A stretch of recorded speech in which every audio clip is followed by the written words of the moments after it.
সকালবেলায় পোল করবেন, একটু দেখে শুনে করবেন। আপনার অত যাচাই করার দরকার নেই যে রাম না রহিম না শ্যাম না করিম, এটা আপনার দেখার দরকার না। একজন ম্যান আসবে, আপনি তার পোলিং পার্সন হিসাবে তাকে ছাড়টা দেবেন ইভিএম মেশিনে, সে যাতে বোতামটা টিপতে পারে।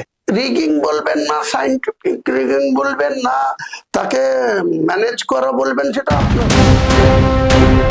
হ্যাঁ, আপনি এটাকে রিগিং বলতে পারেন, সাইন্টিফিক রিগিং বলতে পারেন, অথবা ভোট ম্যানেজ বলতে পারেন, কিন্তু আমার লোকরা থাকে। ক্যামেরার সামনে এমনই চমকপ্রদ স্বীকারোক্তি ভরতপুরের তৃণমূল বিধায়ক হুমায়ুন কবিরের। তিনি যে ভোটের রিগিং করেন, তার লোকরা যে ভোট রিগিং করে তা বুক বাজিয়ে বলছেন ভরতপুরের তৃণমূল বিধায়ক হুমায়ুন কবির। বাংলার ভোটের রিগিং নতুন কোনো ঘটনা নয়। বিজেপি সব রাজ্যের বিরোধীরা বারবার অভিযোগ করে আসছে যে পঞ্চায়েত থেকে পৌরসভা, বিধানসভা, লোকসভা সব ভোটেই দুর্নীতির আশ্রয় নেয় তৃণমূল।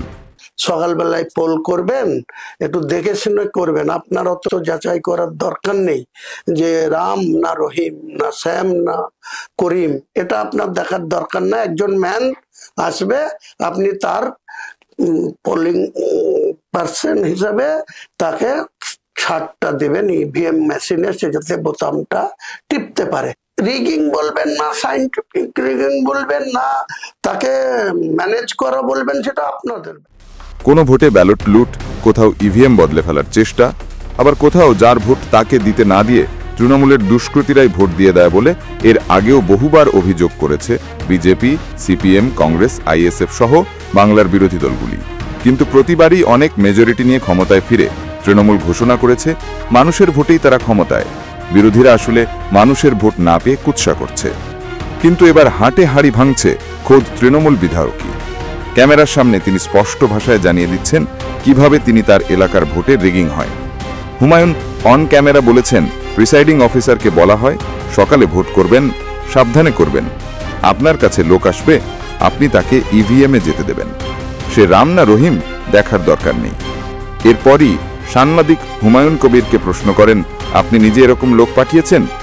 উত্তরে আত্মবিশ্বাসের সঙ্গে হুমায়ুন বলেন, কে বলছে পাঠাইনি? রাজনৈতিক জীবনে এরকম ভোট তো অনেক করিয়েছেন, এরকম কোন লোক পাঠিয়েছেন? কে বলছে পাঠাইনি? আমি বলছি আমাদের সেন্ট্রাল ফোর্স ছিল, সেন্ট্রাল ফোর্সের লাইন দিয়ে দুটো বুথ আমার 8 জন সেন্ট্রাল ফোর্স ছিল লাইনে। তারা তো ভেতরে ঢোকে না, তারা লাইনটা দেখে যাতে বিশৃঙ্খলা কিছু না হয়। বিশৃঙ্খলা রুখতে তারা লাইন দেখে, আর লাইনে তাদের হাতে ভোটার আইডেন্টি কার্ড আছে কিনা, ভোটার আইডেন্টি কার্ডটা নিয়ে দাঁড়িয়ে আছে কিনা সেটা দেখে। এইবার সে যে রামের ভোটটা রহিম কার্ড নিয়ে যায়নি সেটা তো যাচাই করে না, ওটা যাচাই করার আইডেন্টি দেখার তো ফার্স্ট পোলিং অফিসারের।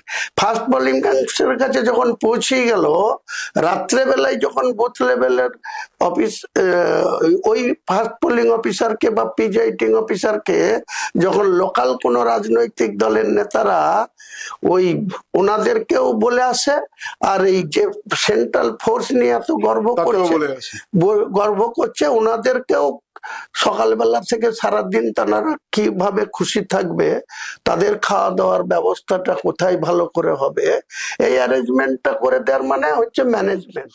না, এখানেই থেমে থাকেননি ভরতপুরের তৃণমূল বিধায়ক। তিনি ওই সাংবাদিককে আরো বলেন, আপনাদের সেন্ট্রাল ফোর্স ছিল, সেন্ট্রাল ফোর্সের লাইন দিয়ে দুটো বুথ আমার, 8 জন সেন্ট্রাল ফোর্স ছিল লাইনে।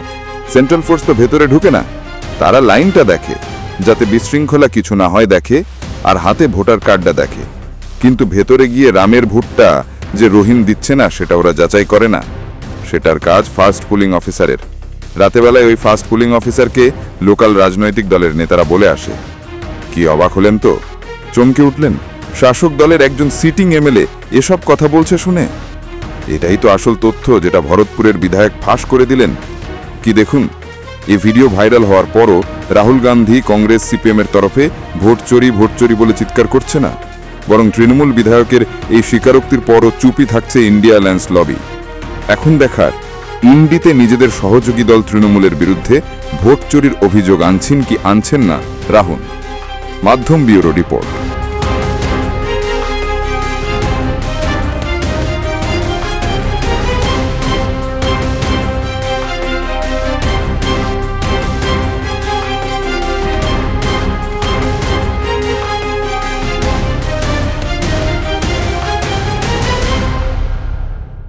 अरुणाचल सरकार का संकल्प 5 प्रतिज्ञा: शिक्षा से सशक्त भविष्य, कृषि से समृद्धि का, प्रकृति का साथ विकास, हर घर तक ग्रीन एनर्जी, पर्यटन से नई पहचान। इन प्रतिज्ञाओं के माध्यम से हम बनाएंगे ऐसा अरुणाचल सुंदर, स्वच्छ, सुरक्षित, शिक्षित, स्वस्थ और समृद्ध।